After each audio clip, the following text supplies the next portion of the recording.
Listo. Sí, ahora bien. Pues también se va a tratar de un eritema exudativo multiforme, ¿no? Ahora, esto ya lo habíamos visto en la clase de Steven Johnson, donde, bueno, vamos a hablar de que la necrólisis epidérmica tóxica vamos a hablar de esto a partir de un desprendimiento epidérmico de más del 30% de la superficie corporal. Y un síndrome de Steven Johnson va a abarcar únicamente del 10 a menos del 10% del desprendimiento de la superficie corporal. Y vamos a tener este síndrome de solapamiento entre el síndrome de Steven Johnson y la necrólisis epidérmica tóxica, cuando estamos hablando de un 10 a 30% de desprendimiento epidérmico de la superficie corporal. Ahora un poco de epidemiología. Eh, en cuanto a la incidencia, vamos a tener que se presentan 2.7 casos por millón al año. La incidencia en pacientes que están inmunocomprometidos pues aumenta considerablemente. En cuanto a la mortalidad de esta patología, pues vamos a tener que es del 50% en aquellos pacientes que lo presentan. Cuando hablamos del síndrome de solapamiento, pues vamos a tener que es un 30%. Y vamos a ver que está más presente, bueno, sí, su prevalencia es mayor en la mujer, con una relación 2:1. Y bueno, algunos factores de riesgo que son importantes, pues vamos a tener, como ya lo mencioné hace un momento, aquellos pacientes que están inmunocomprometidos, en este caso pacientes que tienen VIH, por ejemplo, presentan un riesgo mayor de 100 veces para presentar esta patología. En cuanto a la malignidad, presencia de cáncer, aquellos pacientes, bueno, se registra que de 14.9 de cada 1000 con malignidad que hayan estado en relación con antibióticos, anticonvulsivos o antineoplásicos, pues pueden ser más propensos a esta enfermedad. Y evidentemente también hay factor genético que es muy importante eh, por el antígeno leucocitario humano.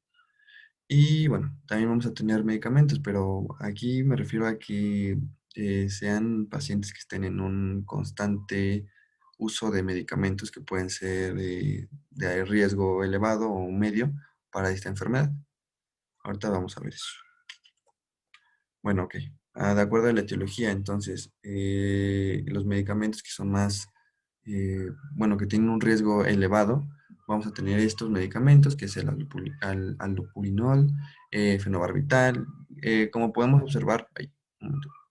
Como podemos observar, hay medicamentos que no son, bueno, más bien son medicamentos de diferentes familias, ¿no? De repente tenemos AINES, tenemos sulfas, el sulfamethoxazol, que es un antibiótico, y tenemos algunos anticonvulsivantes, ¿no? Esto, bueno, pues nada más es como algo para que lo tengan claro, el allopurinol, riesgo alto. En riesgo medio pues, tenemos igual diclofenaco, doxiciclina, amoxicilina, diferentes tipos de medicamentos, que ya son medicamentos que se han sacado eh, de estudios que pues nos comprueban el riesgo de estos medicamentos. Y también tenemos medicamentos de riesgo bajo, pantoprazol, algunos glucocorticoides y el mismo omeprazol. Pero recordemos que esto eh, pues es como algo multifactorial de alguna forma, porque tenemos, bueno, el paciente debe tener, debe ser propenso genéticamente y además pues tiene que estar en constante uso y abuso de los mismos medicamentos. Ahora un poco de la fisiopatología. Pues vamos a ver que, como lo dije desde el principio, es un mecanismo que pues, va a ser inmunológico y va a tener algunos inductores y algunos mediadores. El inductores principales pues, son células TCD8 y células citotóxicas y natural killer. Y algunos mediadores pues, son el factor de necrosis tumoral alfa y la perforina granzima. Em, los inductores van a tener, dentro de ellos van a poder producir lo que es la granulosina, que va pues a generar este proceso, es importante para este proceso. Am, am, am. Ahora, se han indicado que existen cuatro mecanismos, que son estos que están enlistados ahí, que es la reacción de hipersensibilidad retardada tipo 4, citotoxicidad contra queratinocitos mediada por sustancias linfocíticas, la reacción citotóxica tipo 2 y la necrólisis no mediada inmunológicamente. Ahora, estos 4 puntos deben estar ¿cómo decirlo? Deben estar haciendo equipo con los factores genéticos que les mencioné, ya que me parece que es con el antígeno, sí, con el antígeno para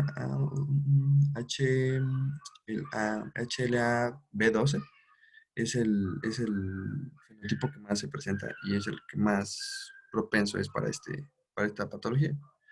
Bueno, eso es por un lado, ¿no? Ajá. Ahora, en cuanto a un poco más de hablando, pues cómo sucede, se cree que lo que pasa es que, bueno, en el queratinocito se produce un metabolito, el cual va a interactuar directamente en la superficie celular del antígeno leucotriense humano, y bueno, va a interactuar con linfocitos citotóxicos, los cuales pues, lo van a reconocer y lo van a llevar a transportar hacia la epidermis, bueno, van a ir hacia la epidermis más bien, y ahí pues es donde van a atacar directamente a los queratinocitos. Pues no es un círculo vicioso, porque el hecho de que los linfocitos ataquen al queratinocito no genera que se genere el metabolito, simplemente es algo que está sucediendo en el metabolito que es anormal. Y pues esto sucede cuando hay ¿cómo se llama? Relación con un medicamento. Ahora, en cuanto a, bueno, un poco ya más hablando de sistémicamente, se puede explicar por tres mecanismos. El primero sería la pérdida cutánea extensa, el segundo la respuesta inflamatoria sistémica y por último la afectación a mucosas. En cada uno de ellos pues pueden presentar distintas manifestaciones, como en el primero, por ejemplo, tenemos lo que es la pérdida de fluidos, lo que nos va a llevar a un fracaso renal agudo, una insuficiencia renal aguda. También puede presentar el paciente hipernatremia grave, hipotensión o acidosis hiperlactatémica. Incluso pues puede llegar a presentar infecciones, lo que puede conllevar a una sepsis y un shock. Por parte de la respuesta inflamatoria sistémica, pues el paciente va a presentar taquicardia, taquipnea, va a tener fiebre, leucocitosis, riesgos de infecciones y pues hasta que llegue al shock. Por parte de la afectación a mucosas, pues aquí van a generarse restos epiteliales, va a haber disfagia y bueno, incluso atelectasia es lo que va a llevar a una insuficiencia respiratoria aguda. Ahora, en cuanto a las manifestaciones, pues bueno, vamos a tener 4 de alguna forma, como englobándolas de algún modo. La primera pues va a ser la fase prodrómica, la segunda va a ser la fase de necrólisis y la tercera va a ser la fase de posepitelización. Bueno, repitelización. Y después va a ser la afectación a mucosas. Que realmente la afectación a mucosas es como que, o sea, inicia ahora sí que desde un principio, porque, bueno, ahorita lo vamos a ver más a fondo. La fase prodrómica. Bueno, esto inicia, puede el paciente aquí presentar fiebre mayor a 38 grados, tos, rinorrea, conjuntivitis, anorexia, malestar general. Y esta fase, pues, generalmente va a durar de 48 a 72 horas. Incluso puede llegar a durar semanas. Uy, una disculpa, permíteme 2 segundos.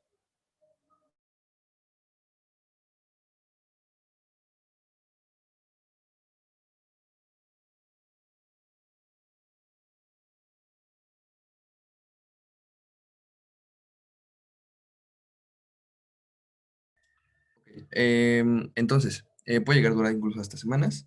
Y bueno, se va a presentar con o sea, el paciente, eh, desde que empieza su fase, 3 semanas antes, fue cuando ingirió el medicamento. Y bueno, también, como se los mencionaba hace un momento, la fase de afectación a las mucosas inicia desde este momento, ¿no? Inicia con los signos de membranas mucosas. Ahora, la fase de necrólisis. Bueno, esta fase puede llegar a durar de 5 a 7 días del desprendimiento. Y bueno, se presenta como un exantema macular. Va a haber una sensación de dolor, de quemazón, y va a iniciar en cara y en la parte superior del tronco. Em, bueno, esta fase puede llegar a su máxima expresión o extensión entre 4 a incluso puede durar horas en lo que llega a su máxima extensión. Y también, bueno, va a presentar un eritema difuso y va a presentar ampollas y flectenas. Es importante este signo de Nikolsky, ya lo hemos visto varias veces, que pues es cuando ejercemos una ligera presión dentro de la piel y pues se desprende fácilmente.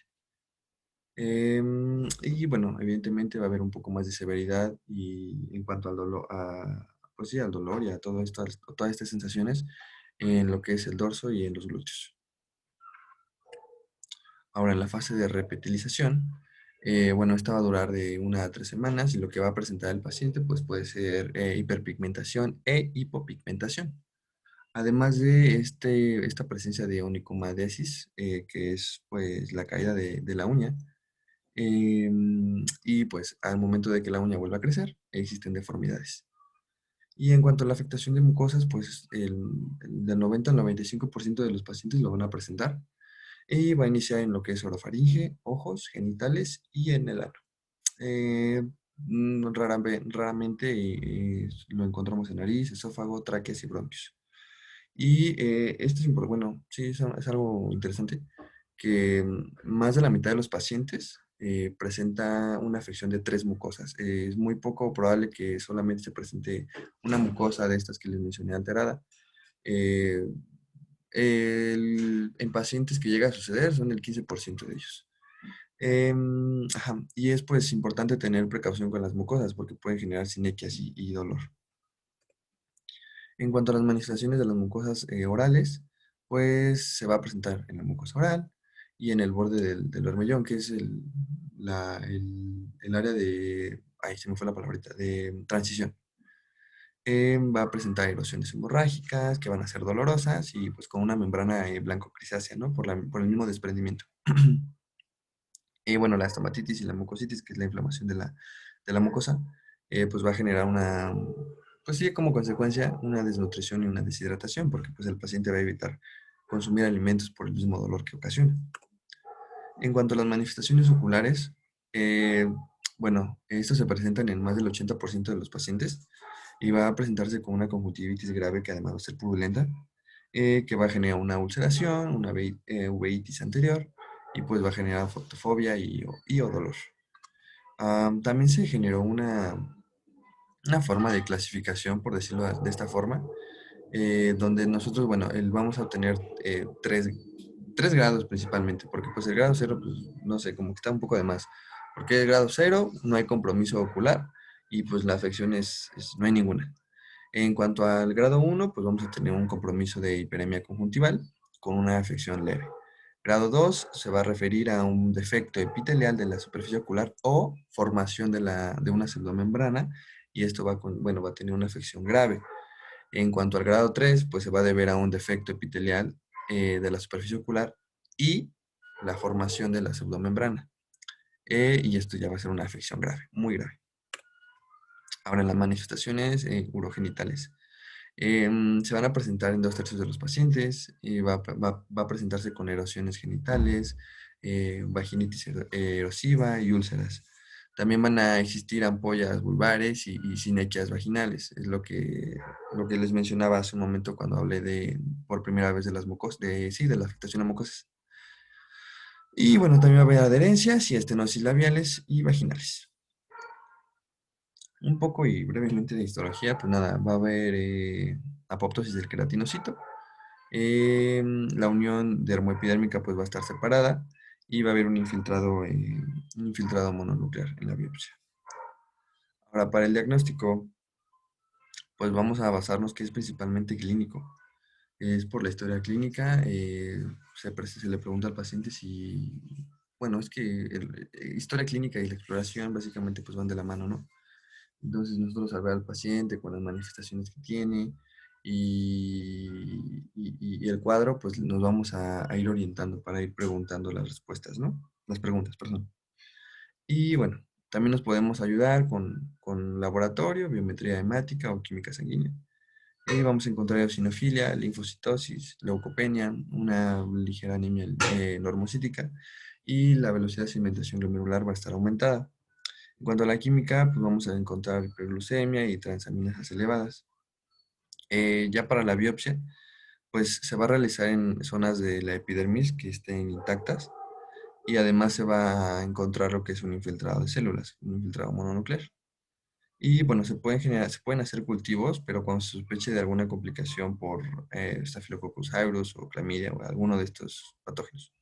También se puede utilizar lo que es la inmunofluorescencia directa. Ahora, para el tratamiento, pues es importante, en este punto, en esta enfermedad, es muy importante el tratamiento no farmacológico, porque más que nada, pues, bueno, aunque se han encontrado algunos medicamentos, pues realmente am, no hay un 100% pues, de pruebas que te digan que realmente funciona y que le ayuda al paciente. Lo primero que se tiene que hacer, pues, es interrumpir el agente incitante, ¿no? Quitarle el medicamento que le haya ocasionado esto. Hay que manejarlo, bueno, hay que hidratarlo de nuevo, porque pues es como si tuviéramos un paciente con quemaduras. Debe también manejarse el dolor, prevenir infecciones. Y bueno, no sé si recuerdan, ¿no? Que les dije que el paciente pues evitaba comer porque pues le duele. Entonces vamos a implementar lo que es una sonda nasogástrica. Y bueno, bueno, recomiendan también el uso de la cama, bueno, camas de agua, para que el paciente pues no le duela básicamente. Ahora, en cuanto a la piel, pues no se recomienda el desbridamiento porque, pues, bueno, más bien no se recomienda en la piel que no tenga necrosis y que no esté infectada. Simplemente si nosotros vemos un desprendimiento de epidermis, no se quita si no está necrosada o infectada. Y si se tiene evidentemente, si nuestra epidermis está necrótica o infectada, pues se debrida quirúrgicamente. Y bueno, las ampollas que se generan, pues deben ser descomprimidas y deben estarse limpiando de manera frecuente las heridas. En cuanto a las mucosas orales, pues se recomienda el uso de enjuague bucal antiséptico o en aerosol para evitar infecciones. En cuanto a los genitales, se recomienda en emolientes y la separación diaria de la piel, bueno, no de la piel, sino en el caso de las mujeres, de los labios, porque pues pueden generar sinequias y como consecuencia pues un dolor muy, muy intenso. Además, bueno, ajá, en cuanto al oftalmológico, se recomienda pues que se esté regando con solución salina el ojito para evitar infecciones, pues para limpiarlo. Y se recomiendan los lubricantes y apósitos, además de colirios bueno, que tengan corticosteroides para evitar la misma lesión. Y pues antibióticos tópicos nada más para evitar una sobreinfección. Ya. En cuanto al tratamiento farmacológico, bueno, pues es que es lo que les decía. Ahorita no sé si la doctora nos podría apoyar al final, porque el tratamiento farmacológico, pues es que algunos artículos sí lo recomiendan, algunos artículos no lo recomiendan, algunos únicamente te mencionan que con que quites el medicamento que inició todo, pues, y además de que obviamente le des un apoyo general al paciente, pues con eso bastaría. Pero bueno, lo que encontré en cuanto a farmacológico, se supone que es una antibiótico terapia profiláctica, antihistamínicos, insulinoterapia en caso de que pues, el paciente esté afectado. Y bueno, que se derive a la unidad de cuidados intensivos o a un centro de quemados. Esto cuando tengo un scorten de igual o más 3. Y pues este sería este, este escala. Es una escala pronóstico para el paciente en donde pues va de un puntaje de 0 a 7. Y bueno, tiene distintas variables y distintos valores. Bueno, lo importante aquí es que cuando el paciente aquí, si se dan cuenta en esta parte de acá, tiene los puntajes que puede obtener. Y, bueno, por ejemplo, si tiene un puntaje de 1, va a tener una probabilidad de mortalidad, una mortalidad de 3,2%. Y así sucesivamente. Cuando tiene un puntaje de 2, pues su porcentaje de mortalidad es del 12,1%. si tiene un puntaje de 3, va a ser de 35.8%. Si tiene un puntaje de 4, va a ser de 58.5%. Si tiene de 5 o más, va a ser ya del 90% de probabilidad de que fallezca el paciente. Y ya, bueno, en cuanto al tratamiento farmacológico, vamos a encontrar algunos artículos mencionan como que de base se utilicen glucocorticoides, inmunoglobulina G y la ciclosporina, pero otros artículos también mencionan lo que es la ciclofosfamida y la misma plasmaféresis. De igual forma, otros mismos artículos dicen que no, que a pesar de que sí se han utilizado en algunos estudios estos medicamentos, pues no hay pruebas a ciencia cierta de que nos puedan ser beneficiosos para el paciente. Entonces, pues se supone que nada más con el único, con que retiremos el medicamento que inició todo esto, pues es más que suficiente y nada más es un manejo del paciente integral para intentar aliviar el dolor. Y eso sería todo. Y las referencias.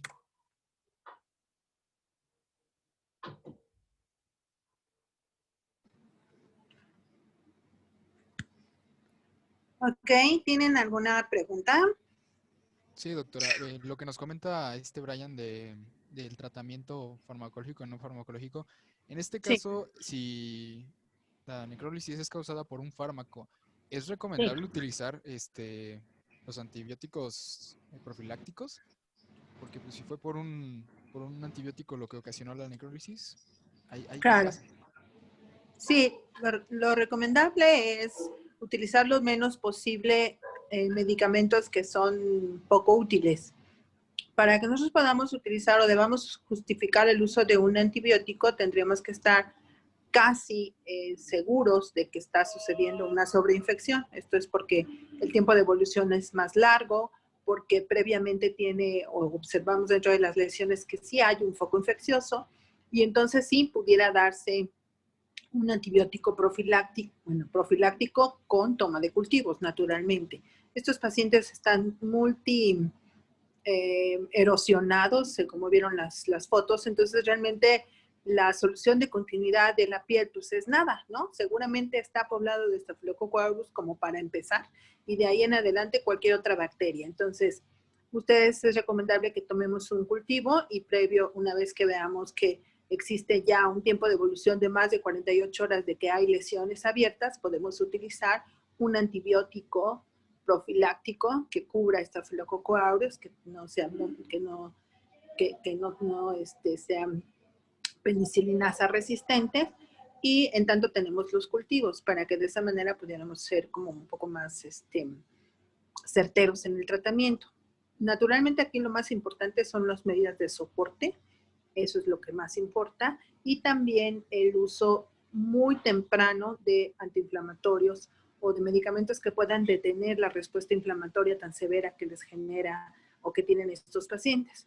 Dentro de todos estos medicamentos, realmente el que ha probado tener un poco de mejor resultado son la inmunoglobulina intravenosa, cuando se utiliza habitualmente dentro de los primeros 3 a 5 días de haberse iniciado el cuadro, seguido del uso de medicamentos como los corticosteroides. Por ahí hay un estudio realizado en Monterrey, en donde la sobrevida de pacientes con necrosis epidérmica tóxica fue más larga, utilizando un esteroide de corta duración como es la dexametasona. Entonces, yo les sugiero de inicio utilizar inmunoglobulina intravenosa dentro de los primeros días que corresponda, y o si no lo tenemos al alcance porque es un medicamento muy caro que no está en todas las instituciones de salud, pues naturalmente podremos utilizar seguido de esta dexametasona, que se utiliza 8 miligramos aproximadamente cada 12 horas por 3-5 días máximo,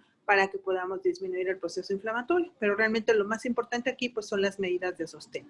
Otra vez el interrogatorio exhaustivo para poder identificar si es un proceso infeccioso o es un problema medicamentoso el que le generó a este paciente esta reacción, para que en un momento dado podamos quitar el agente etiológico.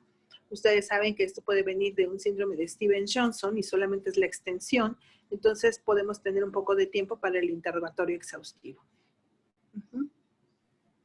Y, por ejemplo, doctora, ¿se puede hacer, o sea, además de la clínica del interrogatorio, es necesario utilizar el Nikolsky? Porque si lo utilizamos, pues No, estamos no, desprendiendo como tal piel y pues es su barrera no. física, ¿no? Entonces, Claro, no, por supuesto que no. O sea, se habla de Nikolsky positivo porque, bueno, hay que describir los signos, pero finalmente ni en Steven Johnson ni en ninguna enfermedad ampollosa tenemos la necesidad de realizar o buscar un Nikolsky. Hay otros signos, simplemente el desprendimiento que vemos en masa, en bloque de la piel, es más que suficiente para poder sospechar de la necrólisis epidérmica, además de ese aspecto de obscurecimiento que tiene la piel periférica que se está desprendiendo, no tendremos para qué ir a buscar ningún signo que le lesione más la piel, ¿no?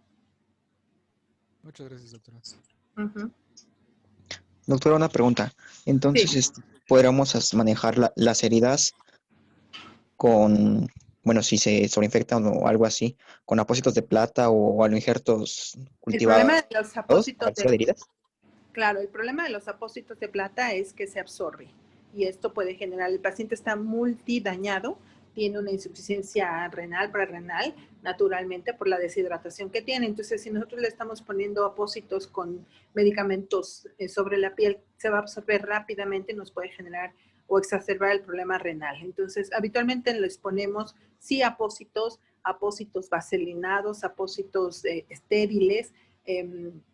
Estos pacientes se manejan en unidad de cuidados intensivos como quemados, entonces se les puede poner ahí un epitelio en la piel que se llama Epifaz, que en un momento dado podemos hacer la aplicación de esto, siempre y cuando estemos seguros de que no tenemos un problema infeccioso agregado.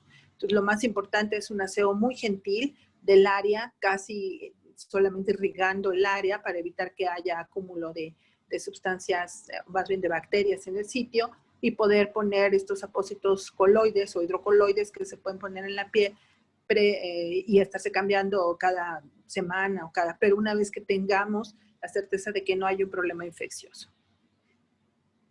Pomadas, pastas y eso, mejor no. En algunas ocasiones se les maneja con talcos estériles para que puedan moverse dentro del área de la cama.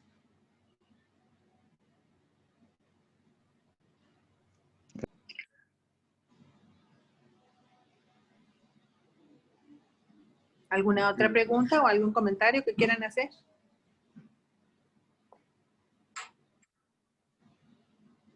Creo que ya. No, doctora. ¿No? No. ¿No? No, al parecer creo que ya no. Ok. Bueno, pues entonces nos vemos, chicos. Les envío todas sus calificaciones en breve. Sí, doctora, muchas Muchas gracias. gracias, doctora. Ok. Gracias, Mucho gusto. chicos. Hasta luego. Hasta luego. Perfecto, gracias. Gracias, hasta luego. Bien.